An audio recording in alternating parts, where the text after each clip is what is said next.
আজকে ছিল আমার একটা ব্রাইডাল ওয়ার্ক আর আমি চলে গেছিলাম সেখানে। আমি আজকে হাবড়ার জলেশ্বর। তো এসেই তো আমাদের দিয়ে দিল ফল, মিষ্টি সেগুলো খেয়ে নিয়ে কাজ শুরু করে দিলাম। আর আজকের মিষ্টি ব্রাইডকে তো সবাই আমাকে বলেছে যে একদম পুতুলের মতো লাগছিল। সেটা শুনে তো ভীষণ খুশি হয়েছিলাম। আমি কিন্তু এখানে ১ম এ টোনার, সিরাম, ময়েশ্চারাইজার, প্রাইমার সমস্ত কিছু দিয়ে নেওয়ার পর আমি ফাউন্ডেশনটা দিয়ে নিলাম। তো যেমন প্রসেস থাকে। আর জানো তো আমার না মানে অনলাইন থেকে সবাই ফোন নাম্বার নিয়ে কল করার থেকে বেশি কাজ হয় সবাই সামনে থেকে দেখে এবং সেটা পছন্দ করে। আর তার জন্যই তারা বুক করে তার স্পেশাল দিনটাতে। বোনটিও তার অন্যথা নয়। এই একটা দিদিকে আমি সাজিয়েছিলাম আর সেখান থেকেই এর পছন্দ হয়েছিল বলে আমাকে বুক করেছিল। আর তো আমি সাজাতে চলে গেছিলাম। আর কেমন লাগছে আমাদের মিষ্টি ব্রাইডকে কিন্তু বলতে হবে। আমি এখন সেটিং পাউডারটা দিয়ে নিচ্ছি আর সমস্ত ভিডিও ক্লিপটা নেওয়াটাও সম্ভব হয়নি। আমি যতটা যা পেরেছি অবশ্যই আমি দেখানোর চেষ্টা করেছি। তো তোমাদের আমার মেকআপগুলো কেমন লাগে আমাকে কিন্তু জানাতে একদম ভুলবে না। আমাদের ব্রাইড কিন্তু প্রায় রেডি হয়ে গেছে। তো তোমরা দেখে জানাও যে কেমন লাগছে। আর আমি এই যে সবেমাত্র আইল্যাশটা তাকে পরালাম। আমাকে বলেছিল যে পিঙ্ক কালারের শাড়ি পরবে। আমি প্রথমবার কোনো ব্রাইডকে পিঙ্ক কালারের শাড়ি পরালাম। সচরাচর লাল, মেরুন এগুলোই পরে কিন্তু সবাই। কিন্তু এই বোনটি ছিল একটু অন্যরকম। পিঙ্ক কালারের শাড়ি পরেছিল। তার জন্য আমি ইয়েলো গোলাপ আনতে বলেছিলাম। কারণ পিঙ্কের সঙ্গে রেড রোজ একদম যেত না। তোমাদের এই মিষ্টি ব্রাইডকে কেমন লাগছে কিন্তু আমাকে কিন্তু অবশ্যই জানাবে।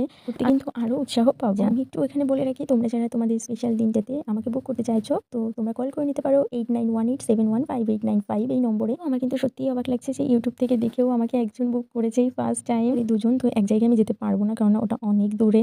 আর এক জায়গায় অবশ্যই যাবো। তো তোমরা কিন্তু তোমাদের স্পেশাল দিনটাতে অবশ্যই আমাকে বুক করে নিতে পারো। কিন্তু বোনটা প্রথমে বলেছিল যে ওটা পরবে, তারপরে বললো যে এইটা, কনফিউজড হয়ে গেছিল। তো আমি দেখলাম এটা সিম্পলের মধ্যে আছে আর বেশ ভালো লাগছে। আর এখন আমি ওড়নাটা সেট করে দিচ্ছি।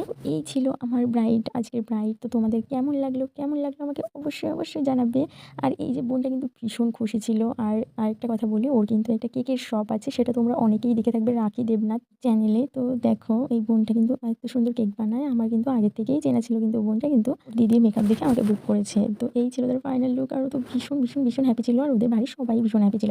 এরপরে আমি না একটু টাইম ছিল আমার হাতে, তার জন্য আমি একটু এটা সিম্পলের মধ্যে করে দিয়েছিলাম। আমাকে করে দিতে বলেছিল না, কিন্তু আমি তাও করে দিয়েছিলাম। বললাম একেবারেই সিম্পল কেন রাখবে। তো আমার তো এটা ভীষণ ভালো লেগেছে সিম্পলের মধ্যে, ওরও ভীষণ ভালো লেগেছিল। এরপরে বাইকে করে চলে আসলাম একটা জায়গায়, থেমে একটা ডিম টোস্ট খেয়ে নিলাম।